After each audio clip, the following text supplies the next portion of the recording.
ಕೇಂದ್ರ ಸರ್ಕಾರದ ಎದುರು ಅನುದಾನಕ್ಕೆ ಬೇಡಿಕೆ ಇಟ್ಟಿದ್ದಾರೆ ಸಿಎಂ ಸಿದ್ದರಾಮಯ್ಯ. ದೆಹಲಿಯಲ್ಲಿ ಕೇಂದ್ರ ವಿತ್ತ ಸಚಿವೆಯನ್ನ ಭೇಟಿ ಮಾಡಿ ಅನುದಾನಕ್ಕೆ ಬೇಡಿಕೆ ಇಟ್ಟಿರುವಂತದ್ದು.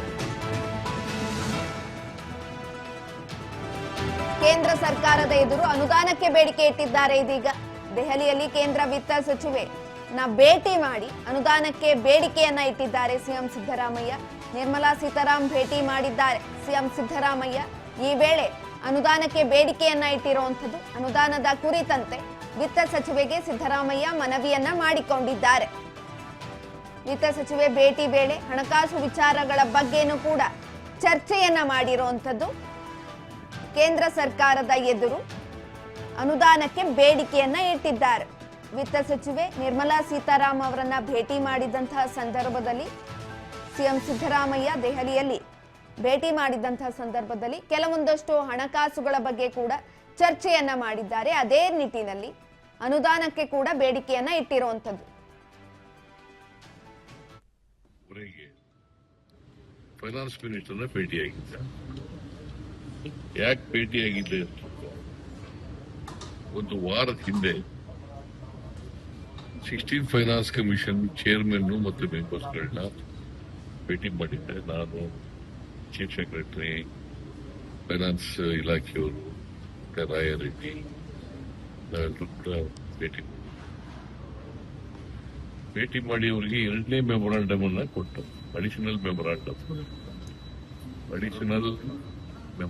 ಅನ್ನ ಕೊಟ್ಟಿದ್ದು. ಕೊಟ್ಟು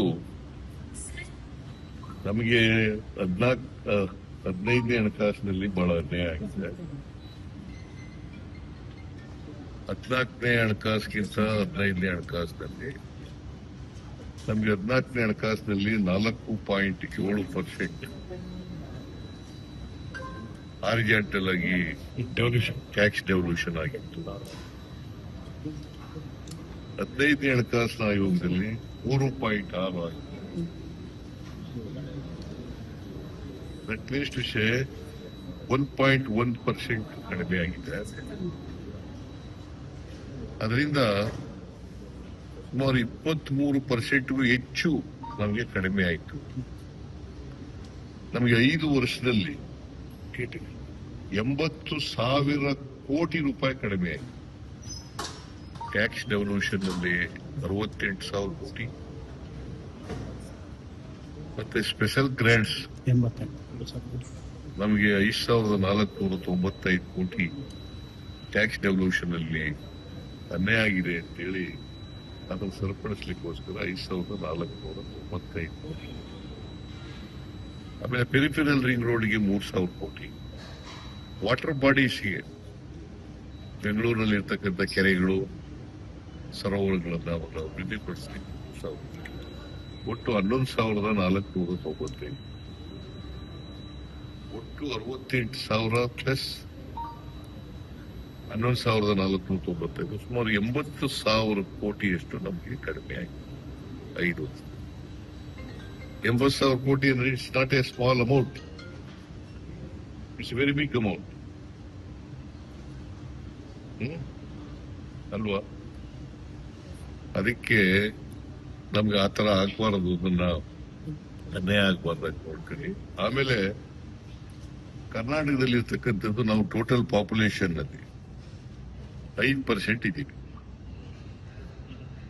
ಕರ್ನಾಟಕದ ಪಾಪ್ಯುಲೇಷನ್ ನಲ್ಲಿ ಅಲ್ಲ, ದೇಶದ ಪಾಪ್ಯುಲೇಷನ್, ಸಾರಿ, ದೇಶದ ಪಾಪ್ಯುಲೇಷನ್ ನಲ್ಲಿ ಕರ್ನಾಟಕದ ಪಾಪ್ಯುಲೇಷನ್ 5%. ನಾವು GDPಗೆ 8.7% ಕೊಡ್ತಾ ಇದ್ದೀವಿ ಕಾಂಟ್ರಿಬ್ಯೂಷನ್. 11-12ರಲ್ಲಿ 7.6% ಇದ್ದದ್ದು, 11-12ರಲ್ಲಿ 7.6% ಇದ್ದದ್ದು, ಈಗ 8.7% ಕಾಂಟ್ರಿಬ್ಯೂಷನ್ ಕೊಡ್ತಾ ಇದ್ದೀವಿ. ನಾವು ಇಷ್ಟೆಲ್ಲ GDPಗೆ ಜಾಸ್ತಿ ಕೊಟ್ಟರು ಕೂಡ